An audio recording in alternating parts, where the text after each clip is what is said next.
teníamos una tarea, buscar en el diccionario Pinhas, pues seguramente no lo encontró.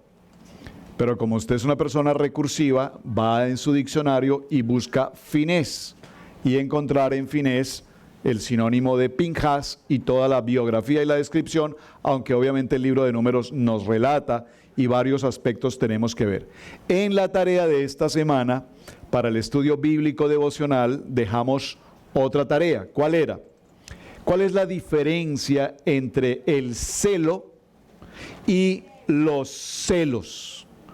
Porque muchas veces escuchamos, yo lo he escuchado, usted seguramente igual, en las congregaciones hay personas que dicen, yo tengo un vivo celo por Yahweh.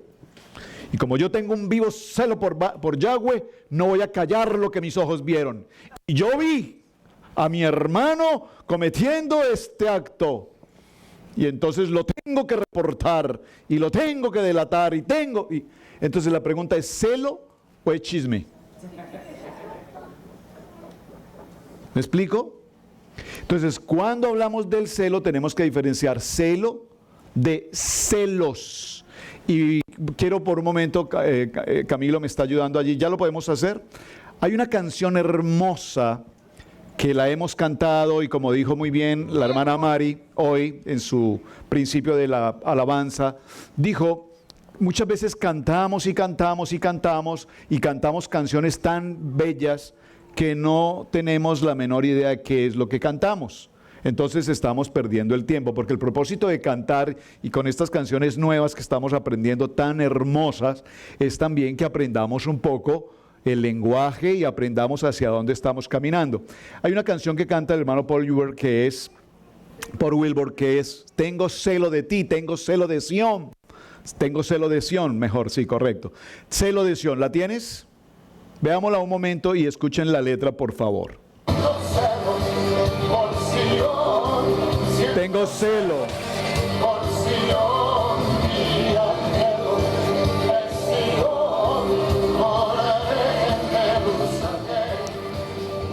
Yeshua vendrá al sonar del shofar y al grito del ángel de Dios. Tú eres el rey sobre toda nación. Adonai Echad, siendo celo por Sion, siendo celo por Muy bien. Muy bien, excelente. Véala ya en casa usted con detenimiento, escuche toda la letra y compártala. ¿Por qué quise colocar un momento esta entonación de este canto? Porque nuestro tema de hoy con el Parashá 41 Pinhas, su título es El celo de tu casa me consume. Entonces vamos a diferenciar en el camino cuáles son las diferencias, repito, entre celo y celos. Muy importante.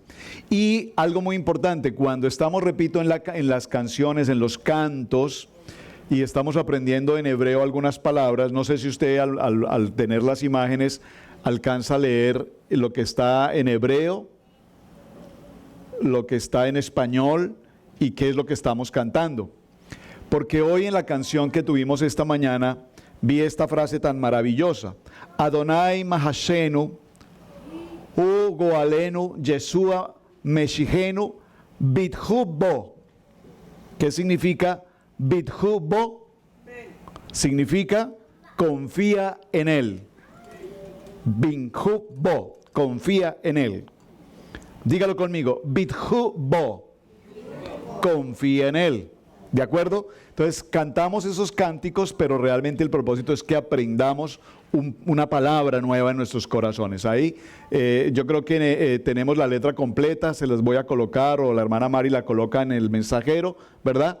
Para que la puedan repetir y las vamos estudiando. Muy bien, acompáñenme al libro de Números en el capítulo 25. Este capítulo 25 es una perfecta conexión entre Balak, la versión anterior o la parashá anterior, y por supuesto la conexión con Pinhas. Retomemos brevemente la historia. En el parashá anterior encontramos a un hombre llamado Balaam y a un hombre llamado Balak. Balak, un rey, y Balaam, un profeta. Todo lo que el profeta bendice será bendición, pero todo lo que el profeta maldice será maldición. Vemos cómo Balak propone a este profeta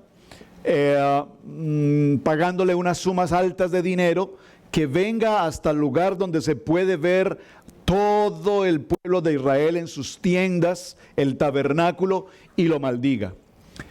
Balaam dice que es necesario reposar en la noche y esperar a que Dios le hable. Y evidentemente dice la palabra que el Rúa de Elohim le habló.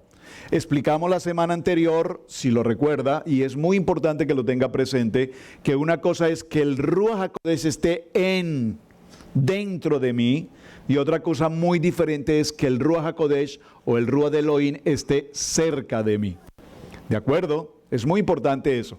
Aquí vemos que un profeta pagano, si puedo utilizar esa palabra, o para decir un falso profeta, entre comillas, también esta palabra, hay que tener cuidado con las palabras, pero sin embargo Dios le habla y le dice, vas a ir, pero no vas a maldecir al Israel, porque ya Dios lo había bendecido. Recuerden cuando Jacob se enfrenta con el ángel, recuerdan esa historia, y allí el ángel de Yahweh lo bendice, y si has sido bendecido, no habrá poder humano que te pueda maldecir. ¿Alguien puede decir un amén? Si tú has recibido la bendición del Eterno, no habrá absolutamente nada ni nadie que te pueda maldecir. ¿De acuerdo? De tal manera que ya Jacob había sido bendecido, y de esa manera su generación, las 12 tribus de Israel. Cuando Balaam se coloca en lugares y ve a todas las tiendas y al pueblo de Israel, lo que hace es bendecirlo, y por 3 ocasiones lo bendice.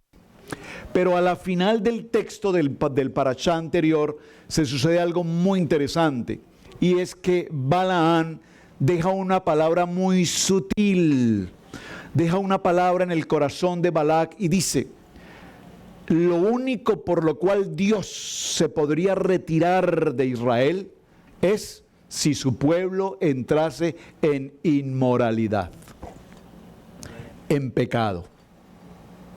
Y ese pequeño mensaje, ese pequeño consejo nos recuerda cómo muchas veces personas cercanas con nosotros nos dan un mensaje muy pequeño y muy sutil, pero que produce una bomba de trinitotolueno impresionante. Es decir, una explosión dañina. ¿Me explico?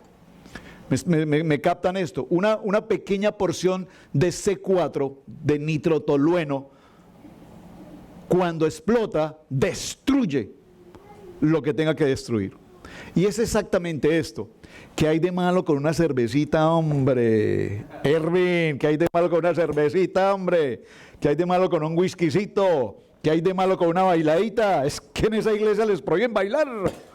¿Qué hay de malo? Y ese pequeño ¿qué hay de malo? Es un veneno mortal que te lleva a apartarte del camino y el propósito de Dios. ¿Perdón?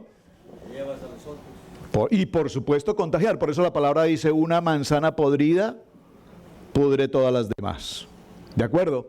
Entonces Balaam deja este mensaje y les dice, si los hombres de Israel entran en una condición de inmoralidad, de pecado, entonces Dios se apartará de ellos. Y aquí viene toda una historia.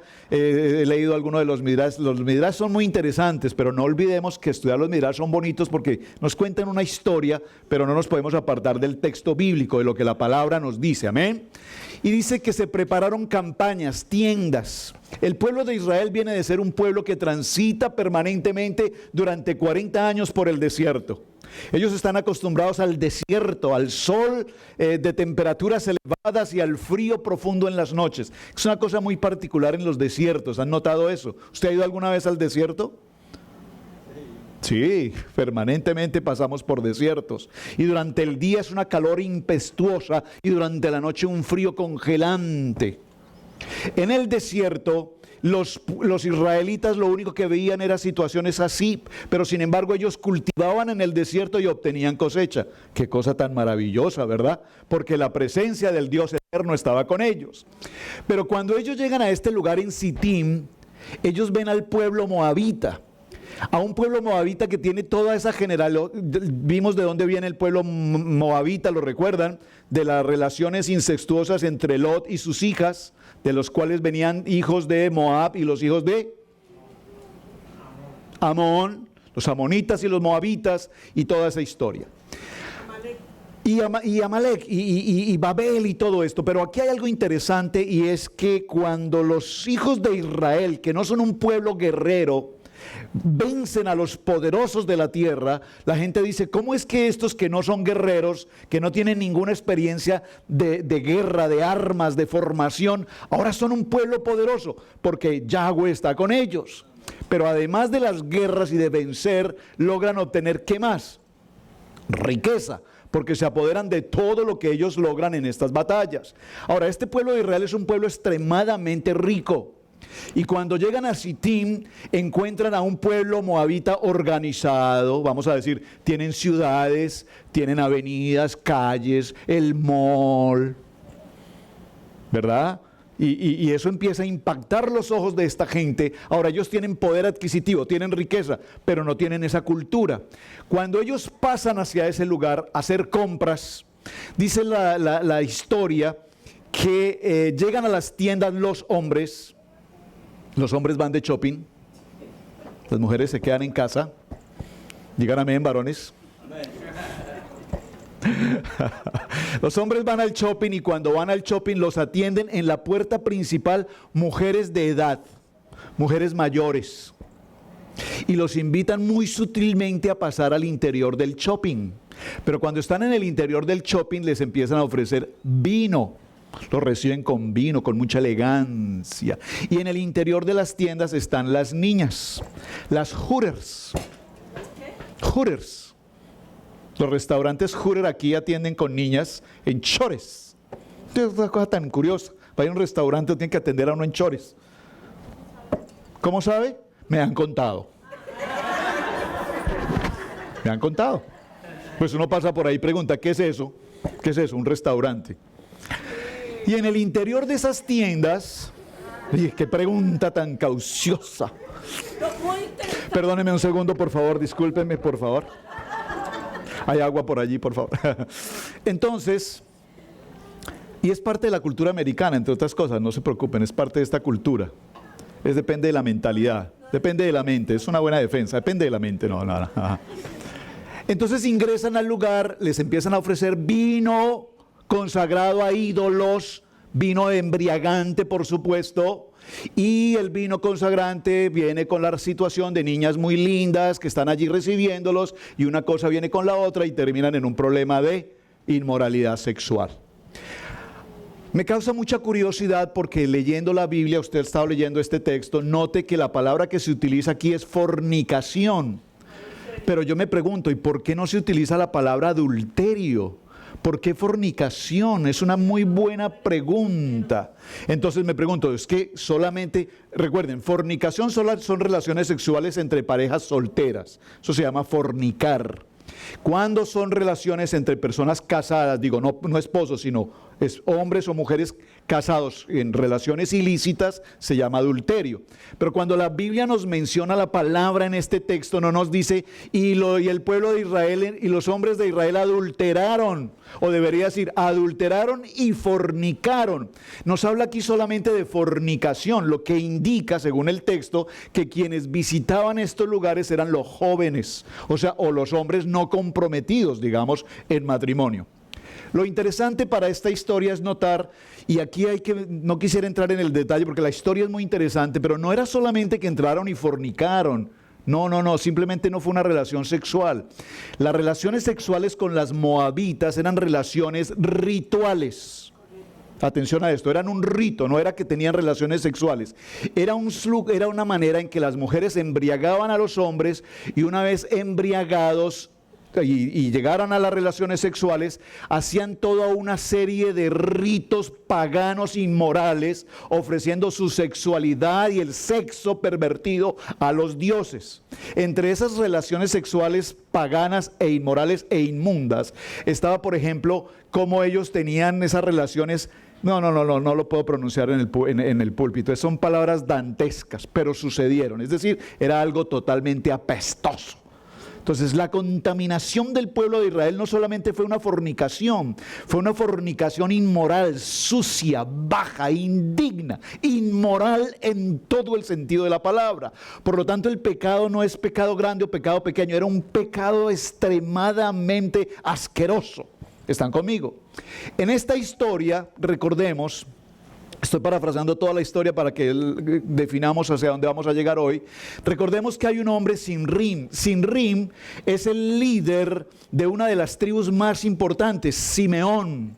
Y cuando recordamos a Simeón, tenemos que recordar quién fue Simeón. ¿Quién me recuerda quién fue Simeón? Después de Rubén. Rubén y Simeón. ¿Ustedes recuerdan cuando la hija de Jacob, Dina, fue violada? ¿Qué hicieron Rubén y Simeón? Tomaron las armas, entraron al castillo y mataron a todos los hombres de ese lugar. Es decir, aquí vemos a un Simeón, a una tribu de la tribu de Simeón. Aquí vemos a Sinrib. La palabra Sinrib, el nombre Sinrib significa cabra salvaje. Oh, qué interesante, porque los nombres nuestros tienen un significado muy importante. Cuando nosotros les damos nombres a nuestros hijos, lastimosamente les damos nombres populares, o nombres del artista conocido, o nombres del protagonista de cine, o etcétera.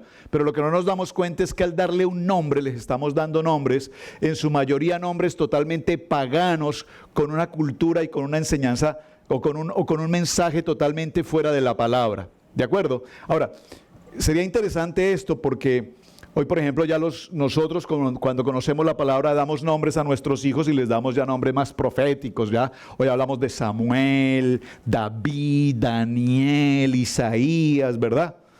Ya empezamos a darle nombres más comunes. Pero es muy importante, este nombre Sinrib significaba cabra salvaje. ¿Y por qué lo quiero significar? Porque cabra salvaje nos significa a un hombre que estaba en contra de los planes y los propósitos de Moshe y el plan de Dios. Es decir, se nos dice que este líder fue hasta este lugar y tomó una mujer moabita, Cosbi, ¿de acuerdo?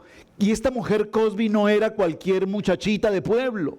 Esta mujer Cosbi era hija del rey, era una mujer, una princesa, era una mujer extremadamente importante. O sea, aquí nos damos cuenta que todos los linajes moabitas se prestaron para esta contaminación, ¿de acuerdo? Y lo interesante en la historia es que Sinri trae a esta mujer Cosbi y atención, pasa la puerta del templo, pasa la puerta de protección de seguridad del pueblo de Israel y viene a cometer fornicación en el templo. Pero recordemos que Cosbi es una mujer madianita. ¿Qué es Madián? Madianita. Recuerden que esta mujer, esta cultura madianita, Jetro, el suegro de Moisés, ¿qué era? Un rey, el rey de los madianitas. Pero recordemos también que la esposa de Moshe, Séfora, muy bien, Séfora, era una mujer madianita. ¿Cuál es entonces el reto que esta cabra salvaje le está haciendo a Moshe? Moshe, ¿cuál es tu problema que yo esté en el territorio sagrado con una mujer madianita? ¿Acaso tú no eres casado con una madianita también? ¿Me están entendiendo esto? Ver este reto tan impresionante y el pueblo llora ante esta situación, esta afrenta. No es una afrenta hacia el nombre de Moshe, es una afrenta a Hashem, amén. Pero aquí hay una conclusión muy interesante. A ver, ¿quién me ayuda? ¿Cuál es la diferencia entre Séfora y Cosbi, si las dos son madianitas? ¿Qué se les ocurre? ¿Por qué Moshe se casa con una madianita y Cosbi trae a una madianita y hay un problema? Y Cosbi también era una princesa. Pero de Baal-Meón. Sí. Era una sacerdotisa. Pero cuando Séfora estaba siendo hija de Yitro como princesa, adoraban ídolos. Pero no era una sacerdotisa. No había sido preparada para ser una sacerdotisa. ¿Alguien más? Van bien. Quiero que profundicen, a ver. Sí. Bueno, van bien, porque Séfora hizo la conversión. Recuerden que Séfora fue quien cortó el prepucio para cumplir con el acto del Brit Milá en su hijo. Entonces, aquí la gran diferencia entre Séfora es que ella hace la conversión 100% a Yahweh. Mientras que aquí estamos viendo a una princesa totalmente madianita, pervertida, lujuriosa, ¿me explico? Entonces esa comparación es importante tenerla presente. ¿Hasta ahí vamos bien? ¿Vamos bien en la historia? Muy bien. En esta historia suceden preguntas interesantes. ¿Cuáles? La primera pregunta que empezamos esta semana en nuestro estudio fue, ¿por qué precisamente Pinhas? ¿Quién es este Pinhas? ¿Por qué precisamente Pinhas es el hombre que toma la acción cuando ve a Sinrín trayendo a esta mujer Cosbi y públicamente en la tienda? Recuerden que aquí la tienda representa iglesia, Quejilá. En la tienda tiene relaciones sexuales con ella. ¿Cómo es que este Pinhas, en un vivo celo por Yahweh, toma su lanza y en veloz carrera y con una ira incontenible atraviesa los órganos, dice la palabra en el vientre, pero realmente lo que atravesó fue los órganos sexuales, tanto del hombre como de la mujer, los atravesó y los mató? ¿Y por qué es importante que diferenciemos el vientre de los órganos sexuales? Porque si se hubiese concebido algún tipo de hijo, digamos, ¿cómo se llama? Deme la palabra, una concepción allí, perdón.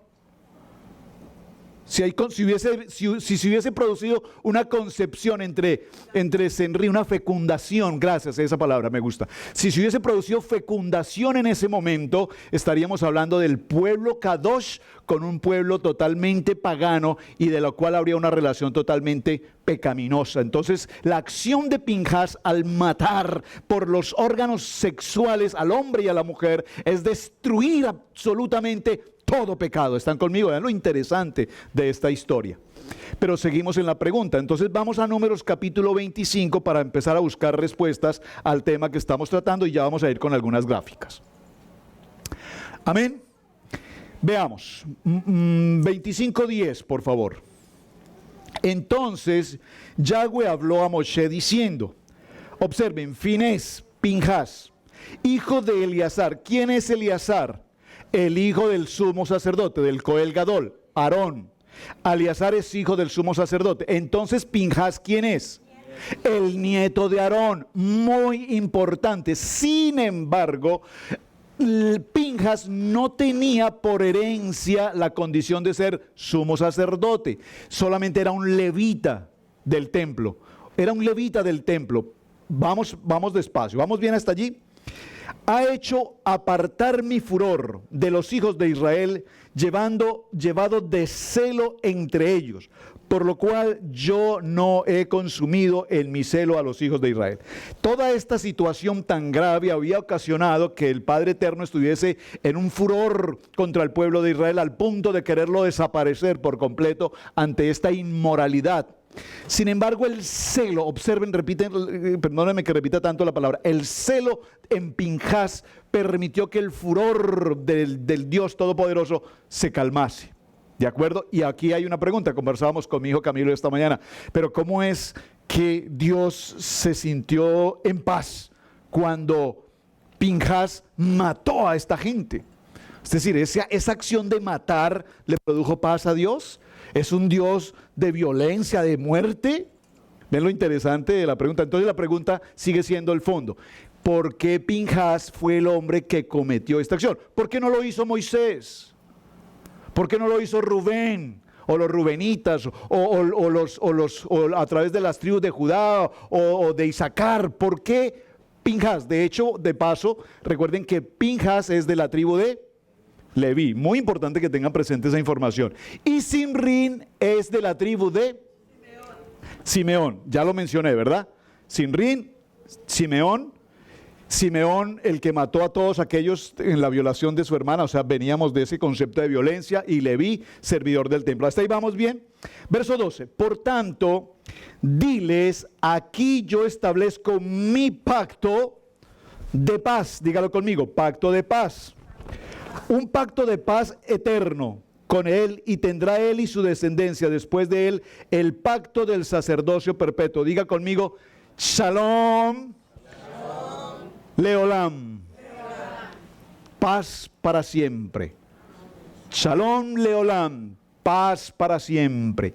Y aquí Pinjas adquiere la posición perpetua, la asignación perpetua, la misión perpetua, la comisión perpetua de que su generación, su genealogía serán el sumo sacerdote del templo. Qué cosa tan maravillosa lo que acaba de pasar. Solo con una acción, solo con matar a una pareja en un acto lujurioso, este hombre gana el título de por vida eterno hasta el día de hoy de ser el Cohen Gadol. Toda su genealogía y más de 300 de sus genealogías fueron sumo sacerdote en el primero y en el segundo templo. Extraordinario, amén. ¿Hasta ahí vamos bien? Sigamos con la historia. Tuvo celo por Dios e hizo expansión por los hijos de Israel. Y el nombre del varón que fue muerto con la madianita era Sinrit, hijo de Salú, jefe de la familia de la tribu de Simeón. Verso 15, y el nombre de la mujer madianita muerta era Cosbi, hija de Sur, príncipe de los pueblos, padre de la familia en Madián. ¿Ven? Era una madianita. Y Yahweh habló a Moshe diciendo, hostiga a los madianitas y heridlos, por cuanto ellos se afligieron a vosotros con sus ardes. Bueno, y aquí viene otra historia que ya voy a completar un poco más adelante. Vamos a ir un poquito con las notas en la pantalla. Muy bien. Hay una palabra que debemos considerar aquí, la palabra reivindicado. La tienen en la primera gráfica y vamos a ir allí un momento. ¿Qué significa la palabra reivindicar? Porque la estoy enseñando y yo quiero que usted tenga clara qué es la palabra. ¿Qué es reivindicar? Atención que dije reivindicar y no dije reivindicar. Son dos palabras, dos verbos muy parecidos, pero uno y otro son diferentes. Aquí estoy hablando de reivindicar. ¿Saben qué es reivindicar? Díganme si sé o no sé. ¿Saben qué es reivindicar?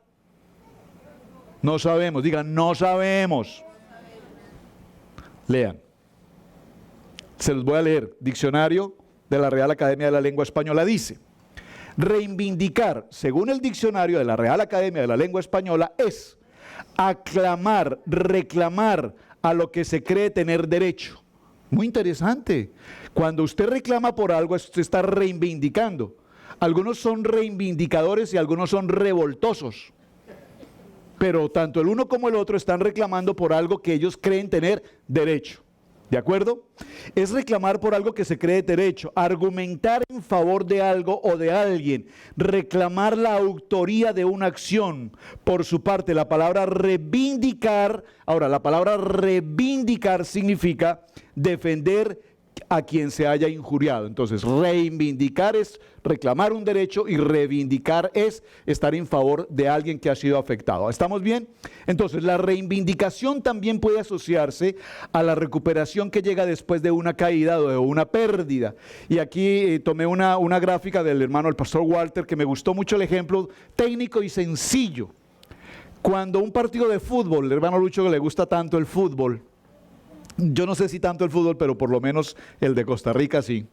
Entonces, si la selección jugó y la selección perdió, entonces, para el ejemplo que estoy dando, los ticos muy tristes, porque la selección perdió frente a Colombia, normal.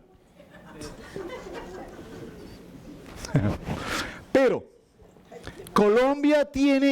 Costa Rica tiene la posibilidad de reivindicarse, es decir, tiene la posibilidad de ir a un segundo encuentro y definir si vuelve a perder o ahí gana.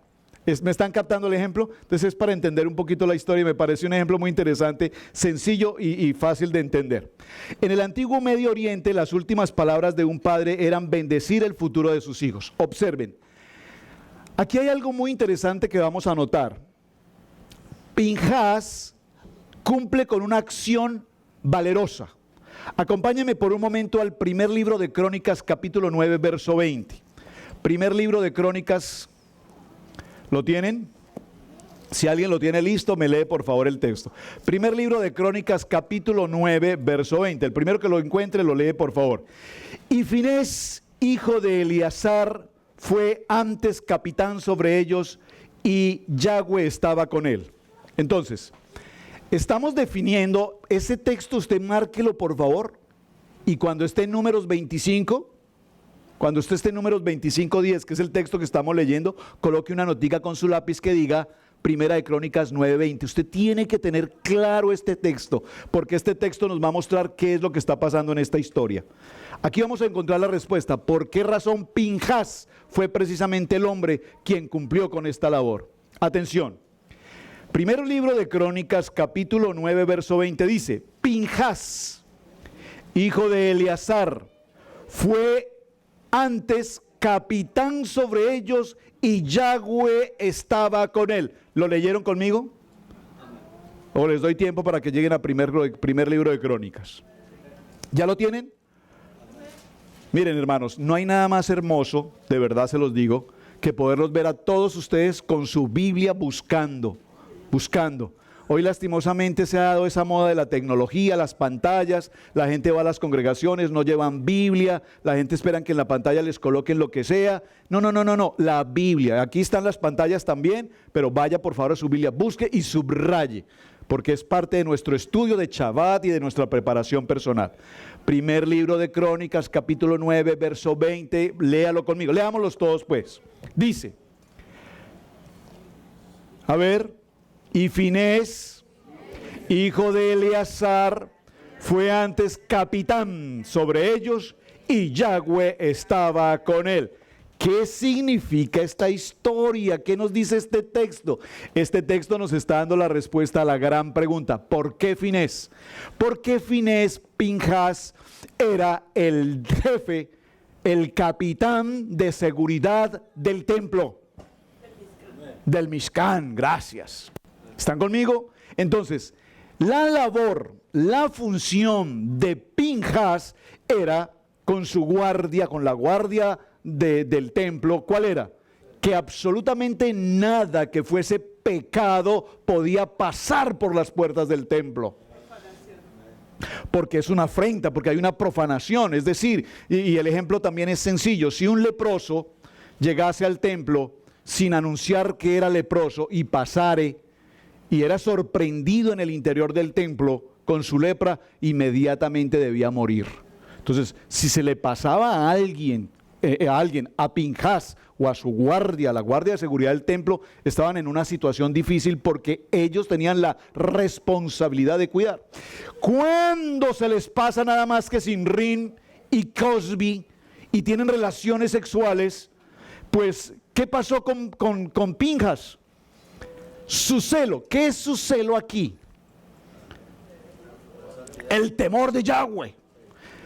El temor a Yahweh, la santidad, el levita, la profanación del templo. Entonces el celo es una seguridad que tú tienes del Dios Todopoderoso, que por el celo a Yahweh, por el temor a Yahweh, por la honra, el respeto a Yahweh, tú no puedes permitir que un acto tan pecaminoso como este se suceda.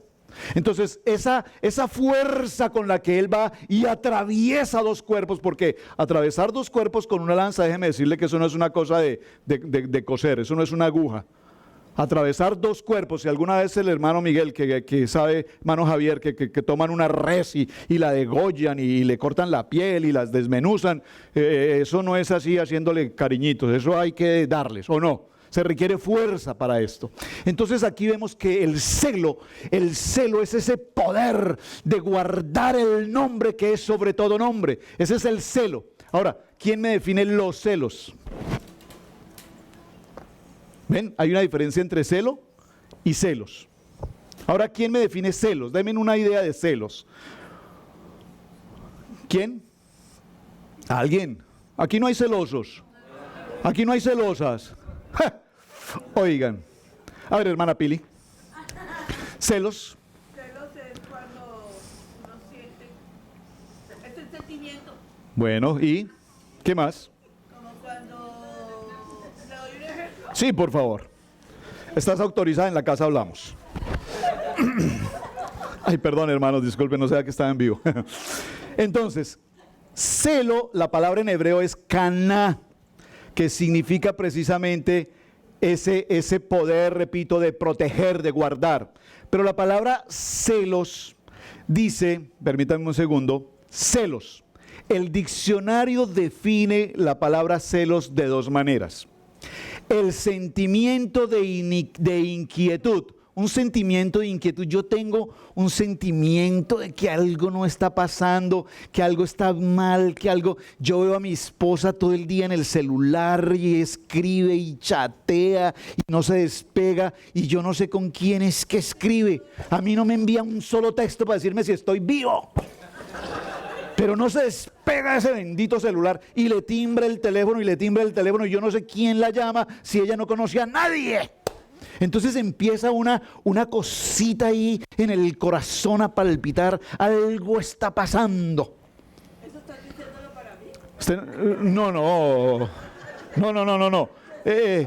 Quien recibe la palabra, recibe la palabra. Pero es que uno da los motivos. ¿Usted no se ha dado cuenta? Una persona está por ahí y de pronto recibe una llamada. Una pareja, yo recibo una llamada, pues ¿yo qué hago? Yo hablo, aló. Sí, hermanos, bendición, ¿cómo está? Pero de pronto mami, permíteme un segundo, ya vengo, discúlpame un momentico. Es que está... Entonces, ¿esa acción qué produce? Una sospecha, una desconfianza. Entonces, en el celo hay un sentimiento encontrado con desconfianza. Y esa desconfianza, dijimos dos partes, ¿verdad? Celos, dos situaciones. El sentimiento o inquietud y el pesar que se siente al saber o sospechar que la otra persona amada siente algún tipo de preferencia por otra persona. Recelo o envidia por los logros que alguien tiene. Esto sí que es delicado. Los celos, la envidia. ¿Ven que los celos están relacionados con la envidia? Y entonces hay hombres que celan a la esposa con la sombra. Van caminando y de pronto... Mi amor, ¿y esa sombra que está ahí de quién es? Ah, es la tuya. Cuidado. Se ríen porque saben que ustedes lo han hecho y que lo viven. Ahora, mi esposa un día me hizo esta pregunta: ¿es que tú no eres celoso? No, yo no soy celoso. Gracias a mi Padre Eterno no tengo problema. No tengo problema porque tengo celo. ¿Me captaron el ejemplo? ¿Qué es celo? Celo es seguridad. ¿Qué son celos? Inseguridad. Cuando tú tienes seguridad de tu esposo, de tu esposa, tú no tienes celos, tienes celo. Y el celo es la seguridad que tienes de saber que tu esposo es íntegro, que tu esposa es íntegra. Ese es el celo. ¿Están conmigo? Y si tú estás en celos, significa que eres un inseguro, temeroso y perdedor.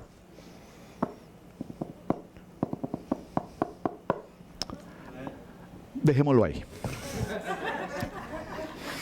El celo se define como el cuidado, la diligencia e interés con que alguien hace las cosas que tiene a su cargo. Mientras, aquí es interesante esta definición. Cuando Pinjas vio la acción pecaminosa de esta pareja, entró en un celo santo. ¿El celo santo cuál? De cuidar, de hacer la responsabilidad que él tiene como jefe de seguridad del templo. Ese jefe de seguridad del templo tiene que evitar a toda costa que el pecado penetre al interior del templo, porque no solamente es su cabeza, sino la cabeza de todo el pueblo de Israel. ¿Están conmigo? Entonces ahora entendimos por qué es Pinjas la persona que toma esta acción directa. Números capítulo 18 verso 1. Permítame que vayamos allí rápido para que avancemos un poquito. No voy con las gráficas, permíteme un segundo, tranquila, no te preocupes, ya voy a empatar allá con las gráficas. Números capítulo 18, verso 1, estoy tratando de confirmar lo que estoy diciendo con la palabra. En el libro de Números capítulo 18, verso 1 dice, Yahweh dijo a Aarón, tú y tus hijos y la casa de tu padre contigo llevaréis el pecado del santuario, y tú y tus hijos contigo llevaréis el pecado de vuestro sacerdocio, y a tus hermanos también, a la tribu de Leví, la tribu de tu padre, haz que se acerquen a ti y se junten contigo y te servirán, y tú y tus hijos y los hijos contigo serviréis delante del tabernáculo del testimonio, y guardarán lo que tú ordenes y el cargo de todo el tabernáculo, mas no se acercarán a los utensilios santos ni al altar, para que no mueran como eran ellos y vosotros. Observen, la labor de este hombre es el guardar la integridad absoluta y santidad del templo. ¿Hasta ahí vamos bien? Ahora, vemos que aquí hay unas labores y muy interesante. Solo lo voy a mencionar un momento. El templo y todo nuestro diario vivir, el templo, el Mishkan en ese momento, es el lugar donde todo hasta nuestros días cumple una función. Usted trabaja en una empresa o en el lugar de su trabajo o tiene su propia empresa, usted cumple una función. El jefe cumple una función, si es el conductor cumple una función, si es el ingeniero cumple una función, si es el arquitecto cumple una función. Dígalo conmigo, un Rolex. Un Rolex no es el reloj que tanto me gusta, el Rolex. Rolex es la labor que cada uno de nosotros cumple. Mi Rolex. El Rolex de Pinhas era la seguridad del templo. De tal manera que cuando usted le quita el Rolex, no el reloj, sino el Rolex, la labor a otra persona, ¿qué está haciendo? Cuando usted ocupa el lugar de otra persona. Gracias, ¿quién lo dijo? Muy bien, usurpar. Y lastimosamente, nosotros lo decimos en el término del siglo XXI, decimos, le mueve el piso. Le corta el piso, le mueve la butaca. ¿Cómo más lo dicen? Le serrucha el piso. Somos muy dados a moverle la butaca, a serrucharle el piso a otro. Eso sucede afuera en el trabajo y eso sucede en el ministerio. Somos dados a moverle el piso a otras personas, a romper el Rolex, la labor que esa persona tiene. Aquí la palabra en número nos está diciendo que todos absolutamente cumplimos una función y la función de los levitas y la función de los sacerdotes está completamente asignada. Conclusión de todo este proceso, vemos entonces cómo Pinhas tiene, repito, la labor exclusiva de la protección del templo. ¿Hasta ahí vamos bien? Y vemos que a su vez fue... si puedo decirlo, fue condecorado con una acción valerosa, porque él cumplió una acción valerosa. Pero cuando nosotros vamos al origen de esta situación valerosa en la que él cumplió con la muerte del pecado, dice la palabra que inmediatamente cesó la peste y la muerte del pueblo de Israel, cesó el furor de Dios. Hasta ahí estamos bien. Sin embargo, aquí hay una pregunta que todos se hacen. La palabra bat está cortada en la expresión de shalom. No sé si tienes la gráfica.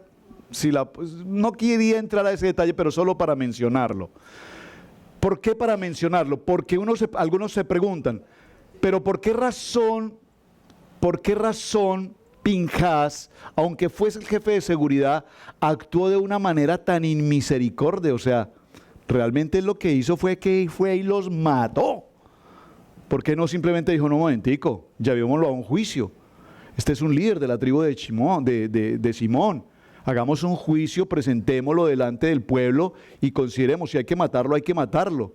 Y si esta princesa, ¿quién es esta princesa? No. Entonces aquí vienen ciertos cuestionamientos como, Pinhas actuó sin justicia. Pinhas actuó sin misericordia. O sea, ¿ustedes están de acuerdo que una persona en la iglesia comete pecado, hay que matarlo? ¿Me están entendiendo el paralelo que quiero hacer? Puede ser que no lo maten físicamente, pero con la lengua quedó matado para siempre. Peor aún, lo dejaron vivo, porque es peor que lo dejen vivo. Porque con la lengua, no, si es que imagínese, hermano, eso y la hermana y todas las congregaciones a nivel nacional se enteran del parachá de ese pecado. Porque eso sí, el cuento vuela inmediatamente para todo lado. ¿Me están entendiendo? Entonces, la pregunta aquí es, ¿Pinhas debió obrar con justicia? ¿Obró con justicia? Obró con justicia. ¿Obró con misericordia? Pues pareciera que no, porque misericordia no tuvo, entró y los mató y punto. Entonces allí la palabra bat, ¿cuáles son las características de esta forma de conciencia llamada Pinhas? Siguiente. Gráfica 27, a ver si llego, Pili. ¿No la tienes ahí que me la ubiques mejor? ¿No la tienes ahí? Colócamela, que yo no la veo aquí. No, en la pantalla. Ah, esa es. ¿Cuáles son las características de esta forma de conciencia llamada Pinhas? Entonces, hay dos labores. Función. ¿Cuál es?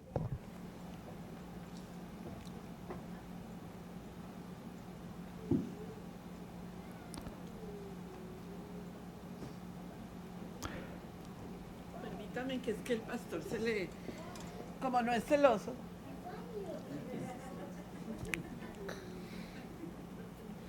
Listo, ahí está. No es celoso, ¿cierto? La protección ante el juicio severo y la caída nos hablan de nuestra protección de una de las tendencias destructoras que acosan al ser humano. La nun sofit en la palabra mishpatam es la protección ante el juicio severo y la caída. Nos habla de una protección a una de las tendencias destructoras del ser humano. Ahora, aquí lo que quiere significar es, la palabra bat cortada, es que nuestro Padre Eterno es justo y es misericordioso. ¿Están conmigo? Por favor, diga conmigo. Justo y misericordioso. Si el Padre Eterno no fuese justo con nosotros y misericordioso, no estaríamos aquí. Entonces la pregunta es, una cosa es hacer justicia, pero otra cosa es hacer justicia y tener misericordia. ¿Están conmigo? Entonces la bat quedó cortada en dos. ¿Para qué? Para decir que Pinhas obró con justicia, pero sin misericordia. Y nuestro Padre Eterno, que es completo, Él obra con justicia y con misericordia. Entonces, Él es justo para con nosotros. Él es justo, pero es misericordia. Porque si no tuviese la misericordia que Él tiene para con nosotros, estaríamos en serias consecuencias. ¿Vamos bien hasta allí? Entonces solo quería hacer claridad sobre ese punto. Muy bien. Pinhas hoy, por todas estas maravillas, entonces mis amados hermanos, quiero aprovecharlos quiero invitarlos para que aprovechemos este enorme regalo que el Creador nos brinda y asumamos nuestro papel de sanadores. ¿Qué significa esto? Que hoy la labor de cada uno de nosotros debe ser, diga conmigo, debe ser convertirme en un Pinhas. ¿Qué es un Pinhas? Un hombre de celo de Dios. Entonces, ¿qué es celo por Dios? Me gustó muchísimo la intervención, como Dios obra de una manera tan maravillosa de Camilo, Pastor Camilo, esta mañana aquí en lo que él dijo. Él dijo, su testimonio, maravilloso testimonio, breve. Por amor a mi Padre Eterno, por amor a mi Shabbat, desperdicié, no desperdicié, ¿cómo puedo decirlo mejor? Deseché mi trabajo, mi profesión, por amor a mi Shabbat y a mi Padre Eterno. ¿Qué hizo el jefe en su empresa? Que no lo hizo por amor a Shabbat ni por amor a Yahweh, lo hizo por amor al siervo y le dijo, te voy a dar los sábados y domingos para que tengas tu Shabbat sin interrupción y te voy a hacer un aumento en el salario. Absolutamente. Entonces, ¿a dónde quiero llegar con esto? ¿Qué es un Pinhas? Un Pinhas, yo quiero, dígalo conmigo, hoy, delante de mi Padre Eterno, me comprometo. No los escuché. Me comprometo a ser un Pinhas. ¿Qué es un Pinhas? El que tiene celo por Dios. ¿Qué es celo por Dios? El Shabbat es mi prioridad. Tú no me puedes decir. La gente dice, mire, la gente sueña con ir a Israel. ¿Ustedes sueñan con ir a Israel? ¿A qué? ¿A bañarse en un río sucio que se llama Jordán? O sea, las aguas del río Jordán en este momento son aguas sucias. El pastor rico, el hermano rico nos dice cuando él va a Jerusalén con sus invitados, con sus comitivas de estudio bíblico o de estudio de Torah en Israel, él no bautiza en el Jordán. Dice, las aguas del río Jordán están asquerosas, sucias. Él bautiza en otro río en Israel. Pero la gente sueña con ir a zambullirse en el Jordán. Y con eso fueron salvos. No. La gente dice, amo a Israel. ¿Aquí hay alguien que ama a Israel? Levánteme su mano, quiero verlos. ¿Quiénes aman a Israel? Ah, poquito. Yo pensé que todos amábamos a Israel. Pero tú no puedes decir que amas a Israel si no amas el Shabbat. Tú no me puedes decir que amas a Israel si no estudias la Torah. Tú no me puedes decir que amas a Israel si tú no crees en Yeshua HaMashiach como tu rey.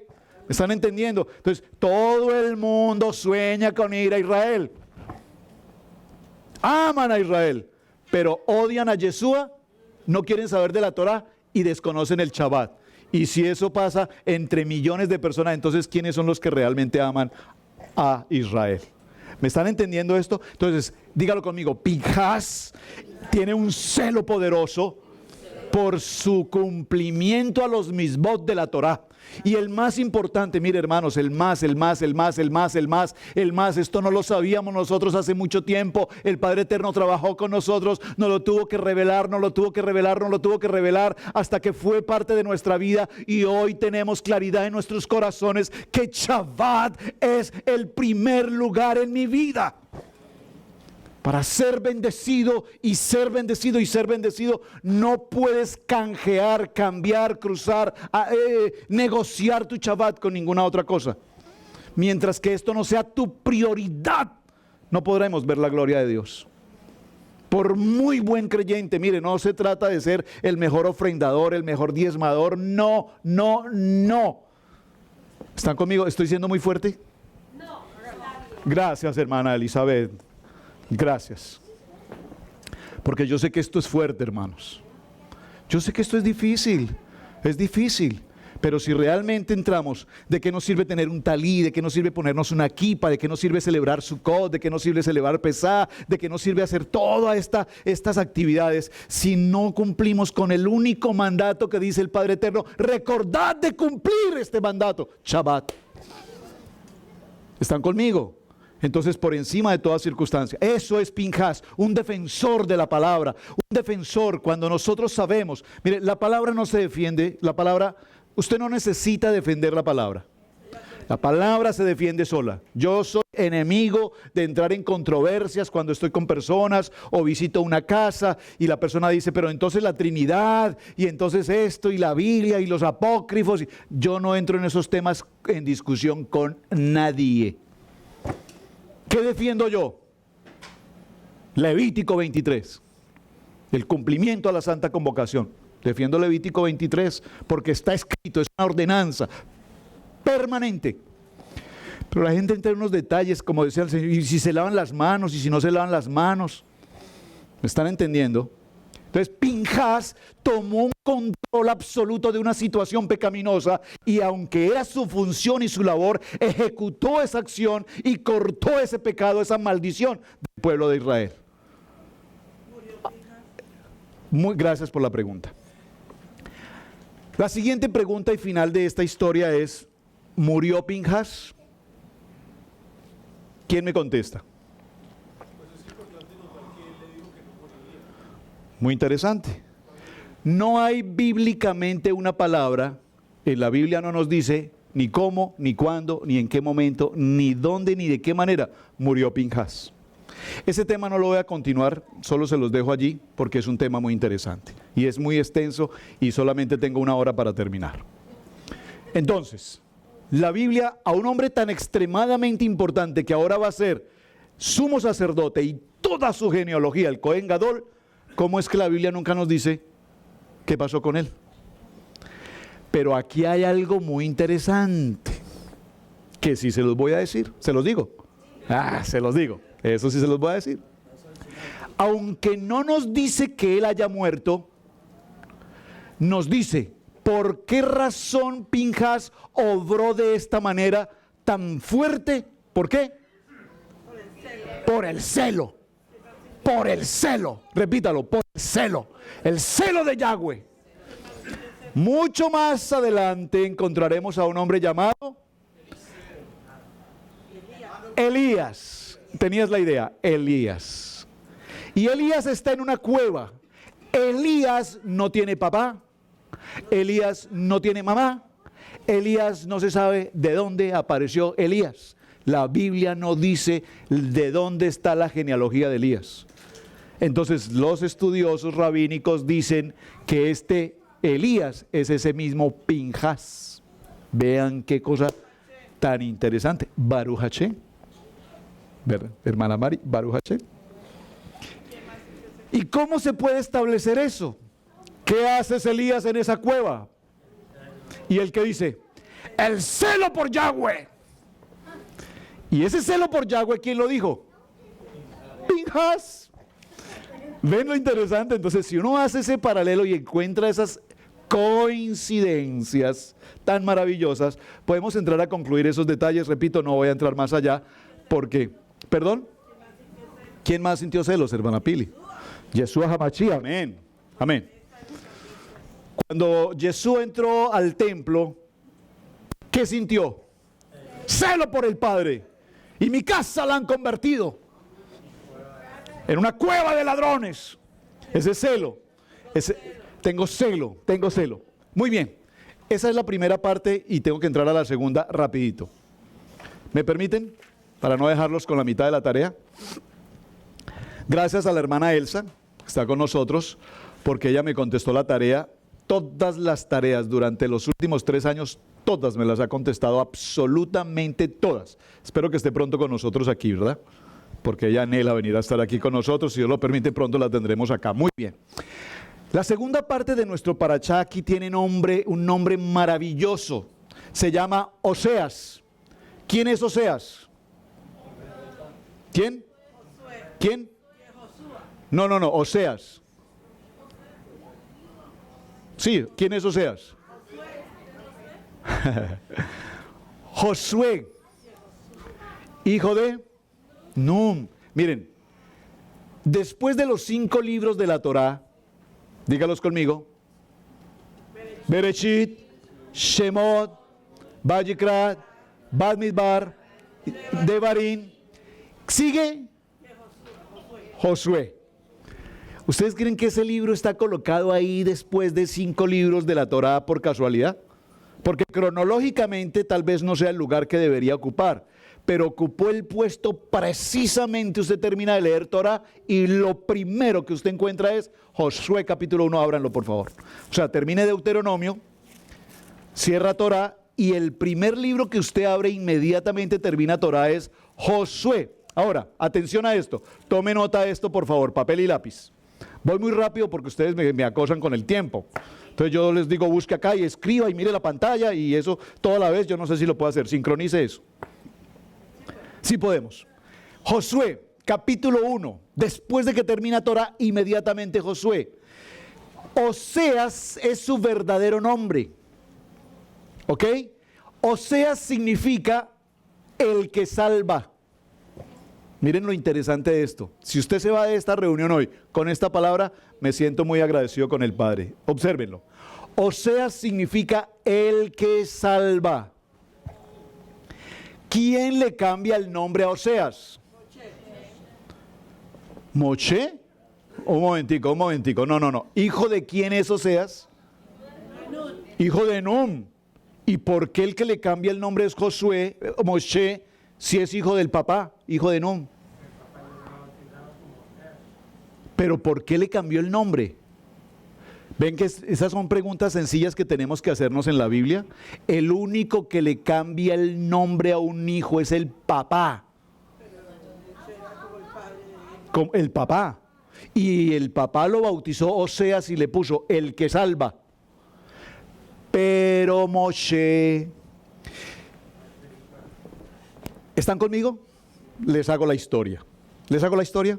Les hago la historia. Moshe saca al pueblo de Israel de su esclavitud. El plan que Dios le dice, ve y saca a mi pueblo. Ahí, ¿vamos bien? Cuando están apenas 2 días del desierto, ¿qué encuentran? ¿Qué sucede? Lo primero que les pasó al salir del pueblo de Israel, ¿qué fue? ¿Perdón? No, la primera prueba, ¿cuál fue? Amalek.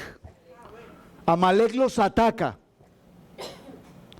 Y cuando Amalek los ataca, sí, la primera guerra, ellos son un pueblo, ellos son un pueblo, salen, ellos van para adelante y pues ellos no saben qué es una espada, ellos no saben qué es una Ingram, una mini Uzi, una 9 milímetros, ellos no saben qué es eso. Ellos salen. Ellos no saben qué es un ejército, ellos no saben qué es una guerra, ellos no saben qué es un chaleco antibalas, ellos no saben. Y se les aparece su primer enemigo. ¿Quién? Amalek. ¿Y qué hace Amalek? Los ataca. Y en ese momento, ¿qué hace Moshe? Moshe sube a una montaña. El pueblo de Israel, que es un pueblo que no tiene ninguna experiencia de guerra, está siendo atacado por los amalecitas a traición. Y entonces Moshe está sobre una montaña, y estando sobre una montaña se siente muy fatigado, muy cansado con toda esta historia. Y entonces hay dos hombres, uno se llama Aarón y el otro se llama Ur. Y cuando Aarón y Ur le levantan las manos, ¿qué pasa en la batalla? ¿Cuál pueblo? ¿Quién los dirige?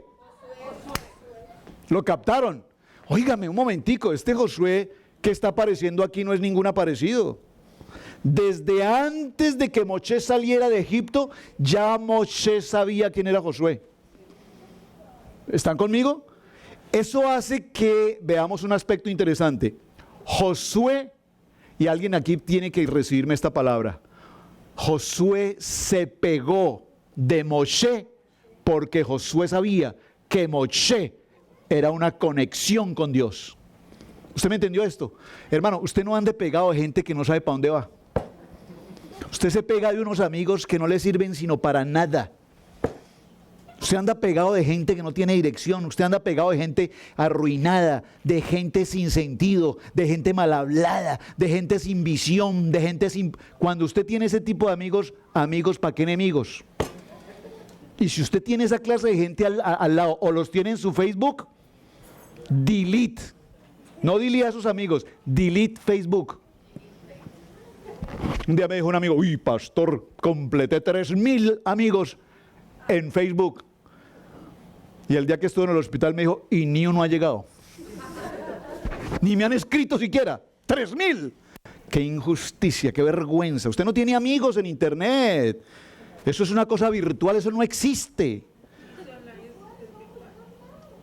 Pero si usted tiene amigos que están con usted, que lo bendicen, Moshe bendijo a Josué y empezó a encontrar que este joven, un joven muy joven, tenía una sed, un celo y una pasión por la Torá, y Moshe lo tenía ahí entre ojos. Se convirtió en el papá, si puedo decirlo entre comillas, se convirtió en el papá de Josué. Y digo entre comillas porque es Moshe quien le dice, no te llamarás más Oseas, el que salva, sino que ahora te llamarás Josué, porque Josué significa Yeshua es el que salva. ¿Alguien lo entendió? ¿Lo puedo repetir? Oseas significa el que salva, pero Moshe le coloca un nombre y dice, ya no te llamarás más Oseas, te llamarás Yeshua, porque Yeshua es quien salva. No es Oseas, es Yeshua quien salva. ¿Ven lo lindo de esto? Saben, para los rabinos ortodoxos esto no funciona. O sea, Yeshua es Yeshua. Nombre bonito, pero ellos no pueden decir Yeshua es quien salva. O sea, no lo pueden asimilar todavía. Ahora, esta historia de Josué es apasionante y es mi historia más apasionante de la Biblia porque yo me identifico con este personaje. Estando en los momentos más difíciles, uno de los momentos más difíciles de mi vida, en una situación difícil en el sentido de pensar en suicidio, es una situación difícil.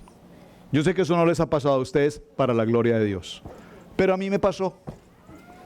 Locura, tal vez locura, cosas de niño, de infancia, de ignorante, de celos. De celos no, perdón. En un tiempo, y entré en una condición de pensar que lo mejor que podía pasar en mi vida era quitarme la vida. Y cuando vi esa situación dije, no, pero por un momento pensé, ¿qué sería de esta tierra sin mí?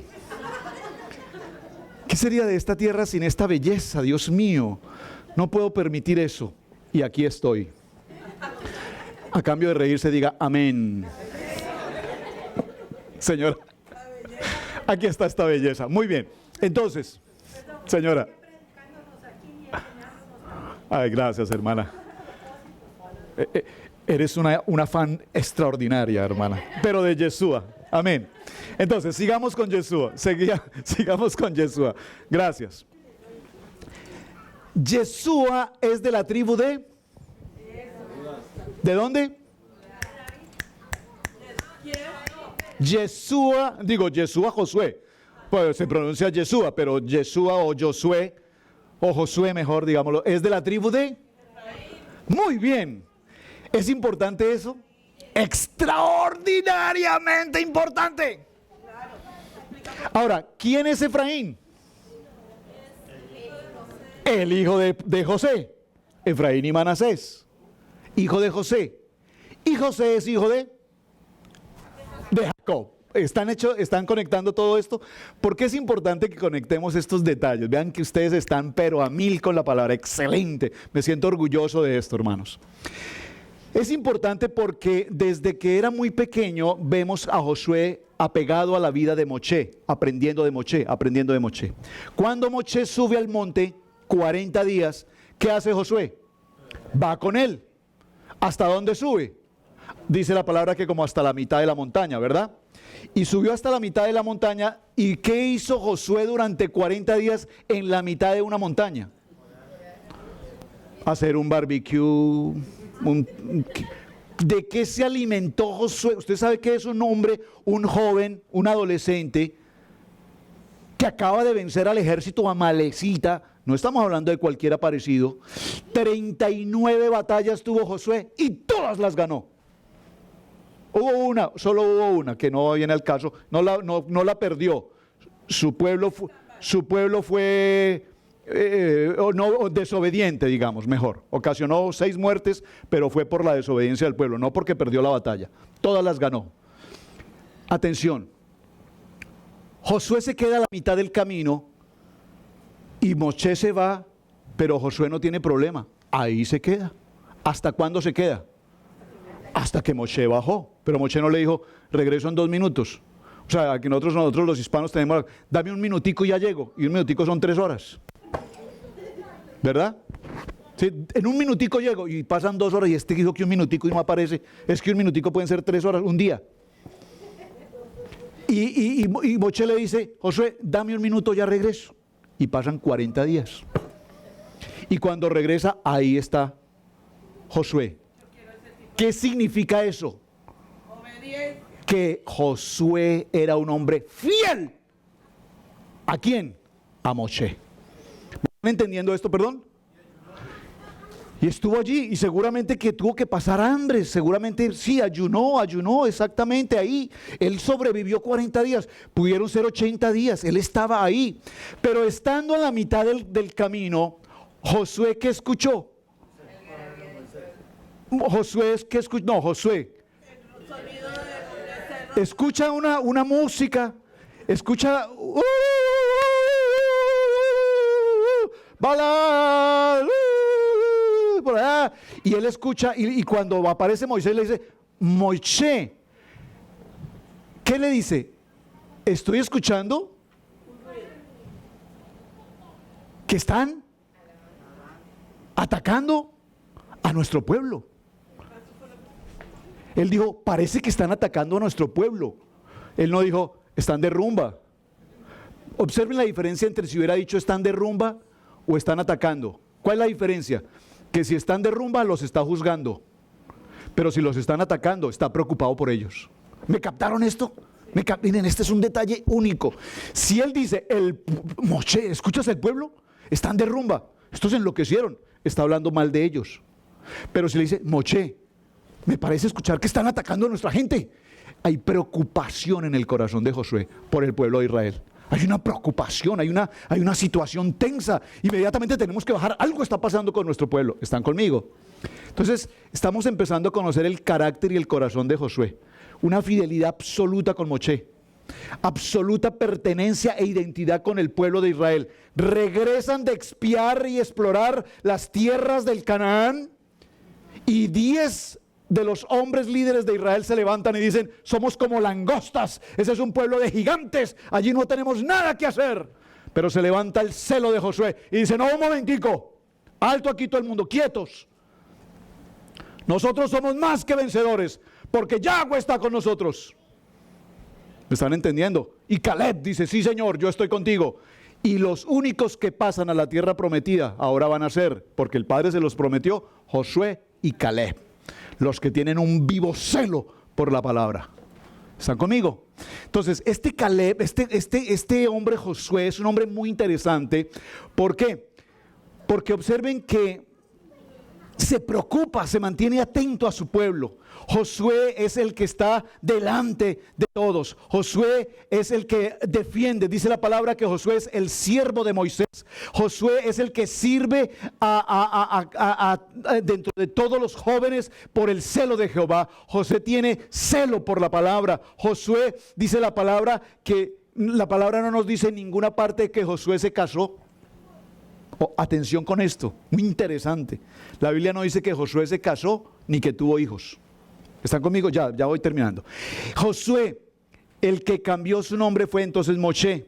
Deuteronomio capítulo 31 verso 3. Veámoslo un segundo por favor. Permítame que esto va a ser cortico. Perdóneme que los haga sufrir tanto.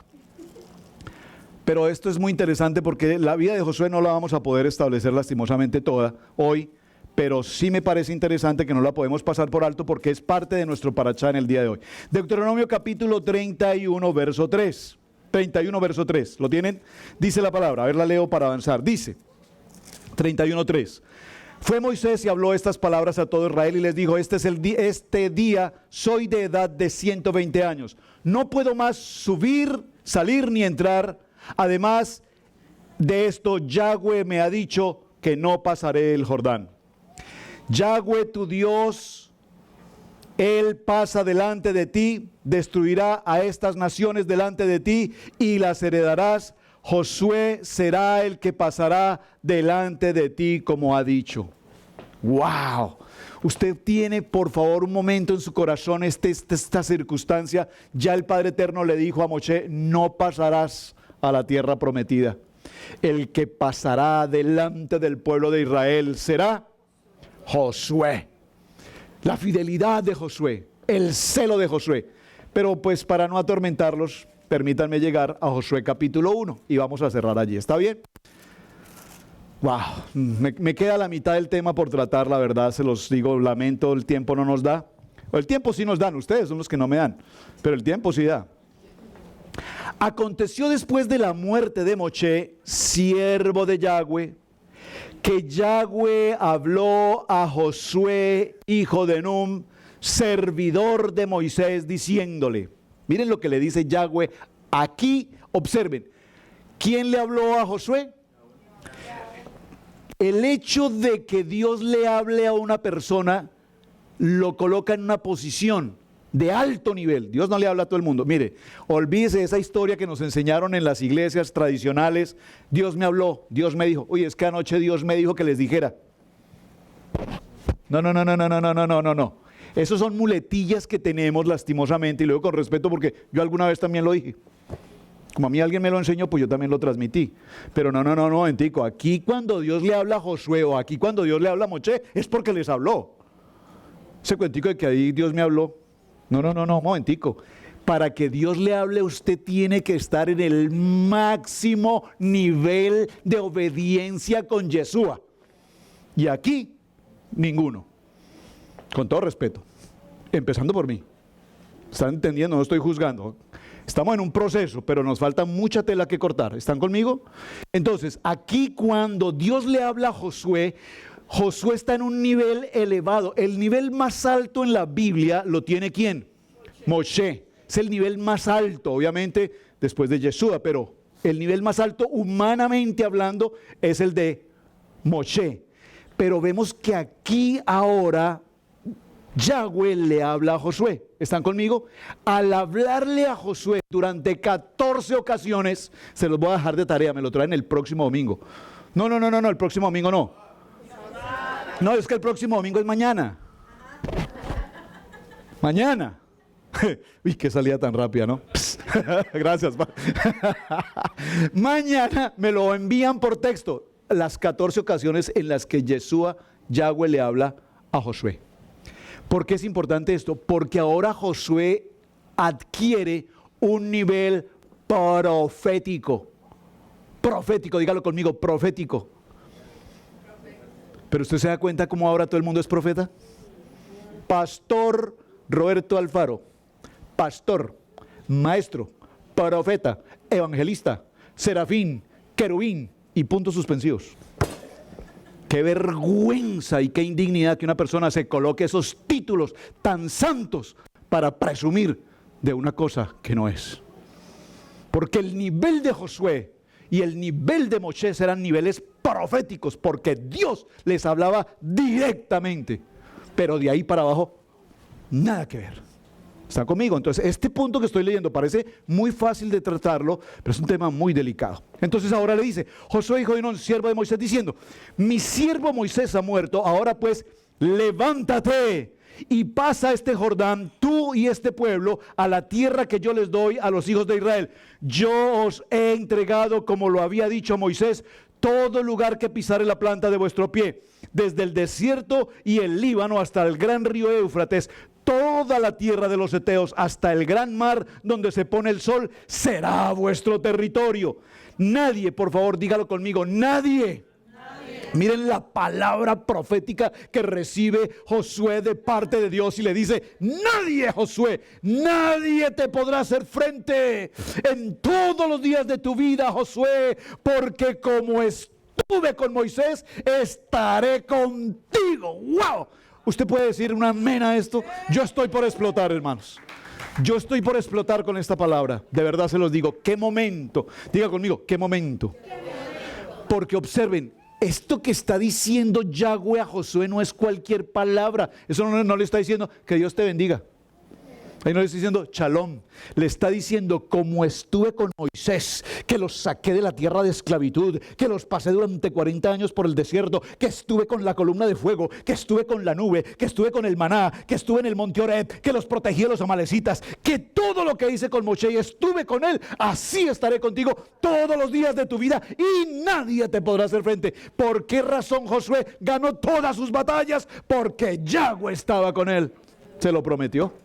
Y cuando tú tienes una promesa del Padre sobre tu vida, entonces nadie te dará frente y todo. Entonces nosotros recordamos la famosa teología de la prosperidad. Traiga 10,000 y gane 50,000. Tiene un brazo torcido, ponga 5,000 y el otro se le tuerce igual.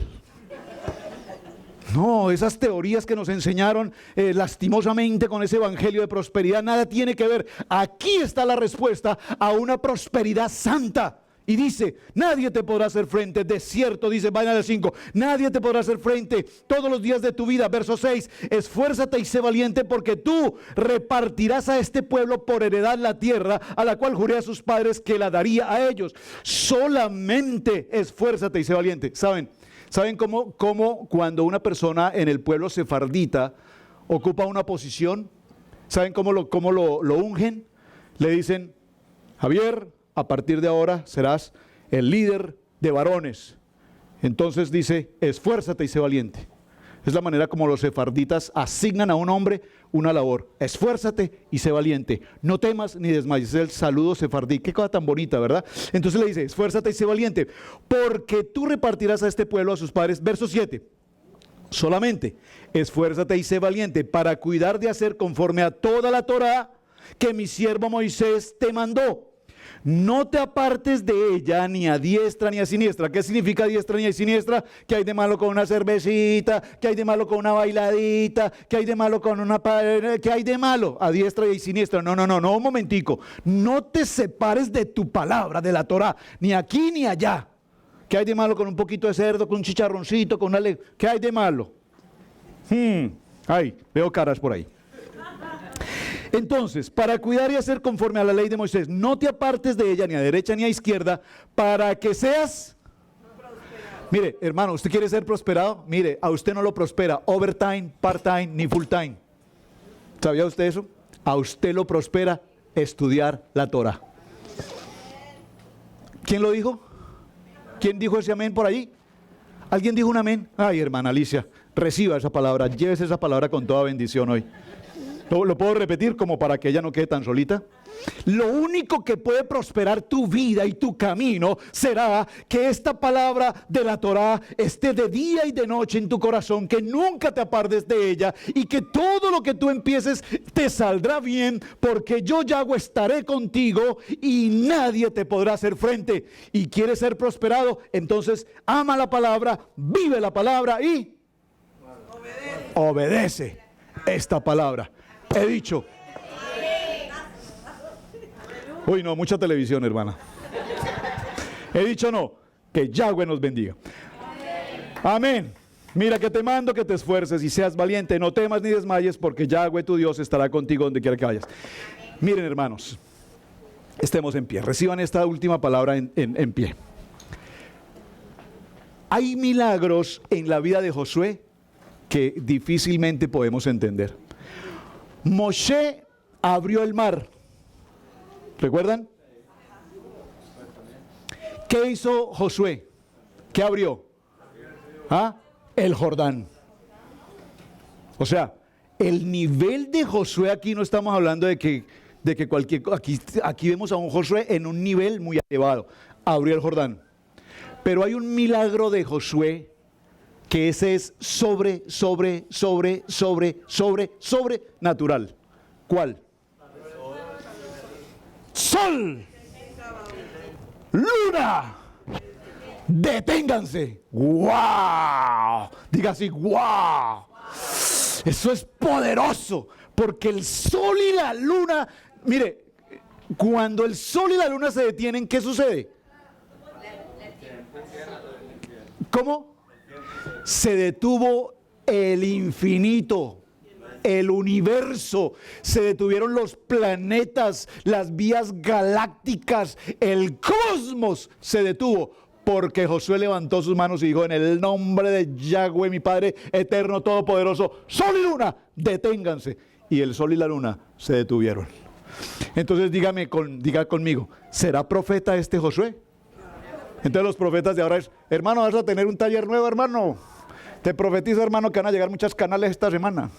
Hermano, no, hermanos, esa no es la palabra, hermanos. La palabra tiene mucho más poder. Esta semana, a ver si lo capto.